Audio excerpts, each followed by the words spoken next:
So I know we've been there before. We are in the middle of our groove. We're doing our thing. We are just cooking with gas. We're getting through our task list. We're making all the products, doing all the things. And then it comes time to make something and you're out of something that you need for that particular, product that you're making.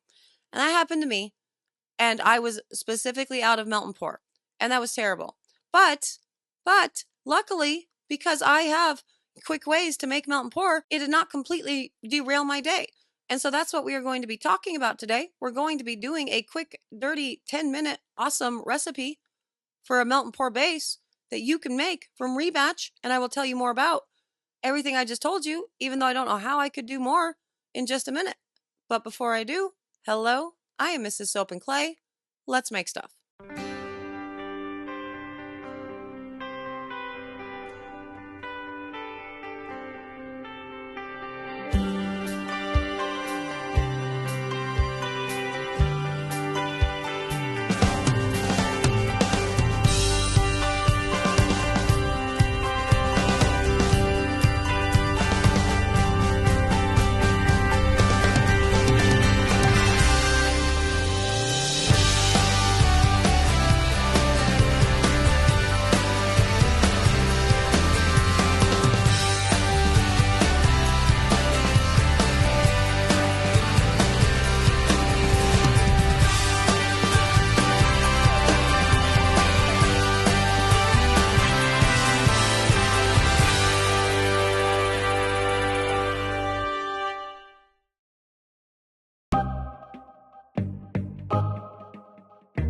How's it going, Sudsers? Welcome back to the channel. You are at Soap and Clay, where we make all the soapy things, and you were here for week 31 of year 3.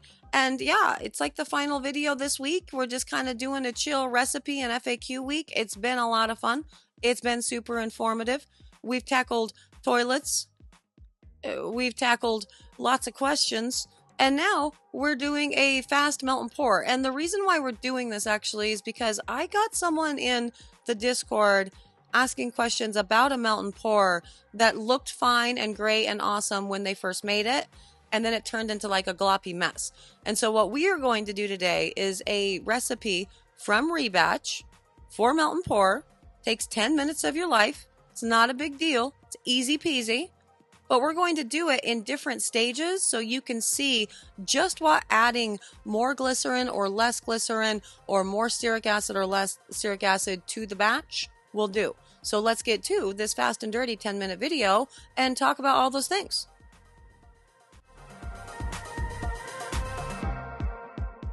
Okay, so we're going to show you a couple ways to do this and also how to fix it. So materials you're going to need, a food processor or some way to cut down your rebatch, and, a big pot that you can put on the stove. You can also do this in your slow cooker. That's completely fine.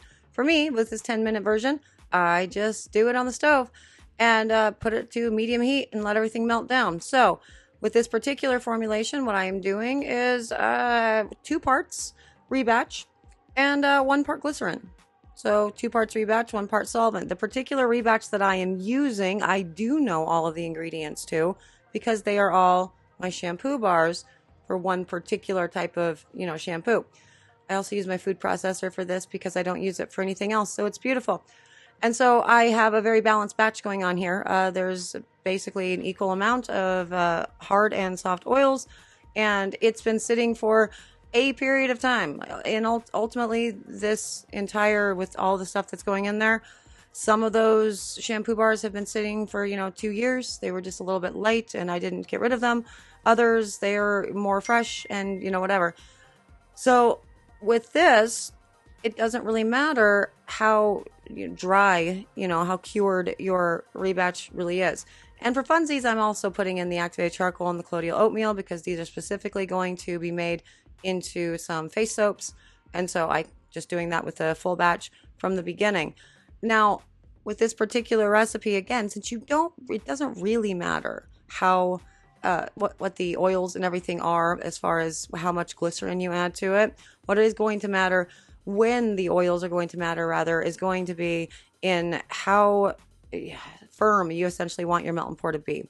Because once you get the solvents in, it's all meltable again. You know what I mean? So it's easy peasy. If you decide that the consistency is too, sloppy, squishy, which you're about to see with this one because it is very, very squishy, you can add more rebatch, or you can add some stearic acid. You can add some beeswax, some firmer oils at up to 10% in order to really firm it up, remelt it, and try it again.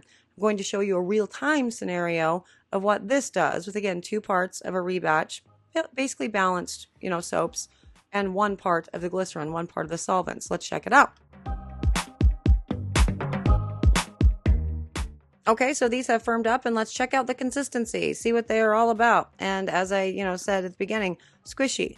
Now, these are actually a lot of fun. You can use this particular type of melt and pour that you can sort of bend and mold and whatever for a variety of fun kids products because they like messing with stuff. So it becomes almost like a soap clay that you can use, in the bathtub.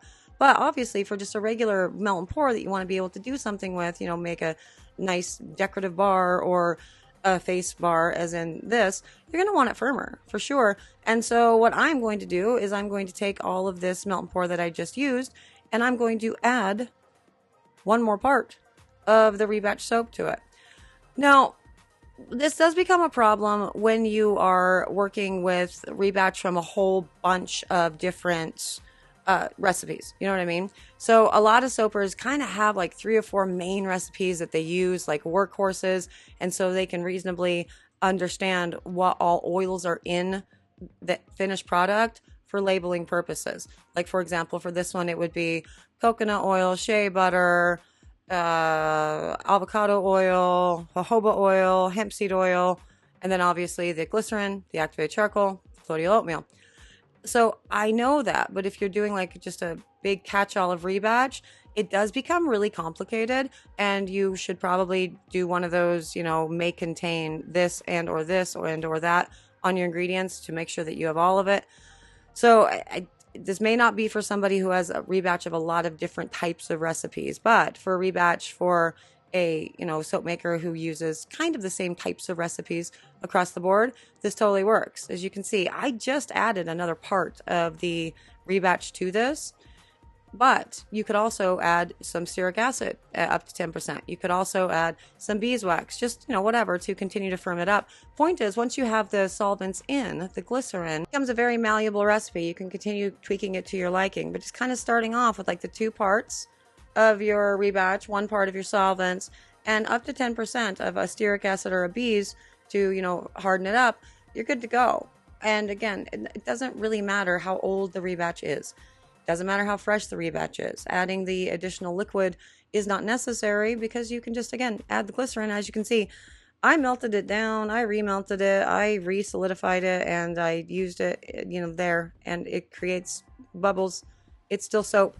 It's a very, very useful skill to have when you need, some embeds or some toppers, or, the options are endless, really, with what you can do with melt and pour, and that is a simple way to make it in 10 minutes.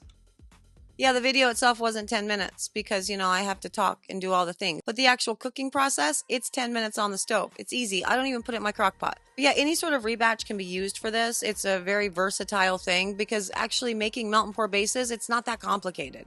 It's all about putting the solvents in to really like elongate those, crystallization and crystalline structures that people love talking about with cold process. So it's a lot of fun. Now that you know that there's sort of a method to the madness for how much solvents you would put in, you can totally start playing with that. So as you could see with the half of the total weight of the, rebatch being glycerin, it was a really cool consistency, and you could do a lot of fun with that. Like you could make little characters for kids, right? So kids soap type things that are squishy and whatnot. It's a lot of fun. You could do a lot of really cool things with that. But if you want it firmer, add some more rebatch to it, or add stearic acid at like 10%, and you're going to be good to go with those nice firm bars that I showed you at the end. And as I showed you, I melted and remelted that thing a whole bunch of times, and it was all great. And this is an awesome way for you to use your old soaps that you don't want to, throw away or give to someone or whatever. The only complicated part that's going to come into play with all of this is going to be what you would obviously assume, right? How to label. Now, if you are the type of person who has the exact same recipe for most of your bars, it makes it pretty easy, But if you have a whole bunch of different types of, soap recipes or whatever, yeah, that does get actually more complicated. And that's probably when you start putting the big ingredients list like we saw in that Dove video or Dial or whatever, when I did the react to the Does Soap Get You Clean thing, where they said it's either sodium it may contain one of the following, and then essentially just listed out all the things that could possibly be in it. That's what I would suggest if you're going to be using rebatch that's just from a whole bunch of stuff. So there's that. Go try the recipe. It's really easy. And, enjoy the melt and pour, because melt and pour is fun and cool. And more people should make melt and pour and, stop bagging on the people that do, because it's a very versatile product that in a pinch will get you through a whole lot of stuff. So I hope you had a good time. Again, Sudsers, thank you. Thank you for being here and for being you. I appreciate you each and every day. And like I said, let me know if you make it in the comments below. But I am going to go. I've got a lot of stuff to do. You know the drill. It's all a thing. But I will see you in a couple days for another round of soapy fun. Bye.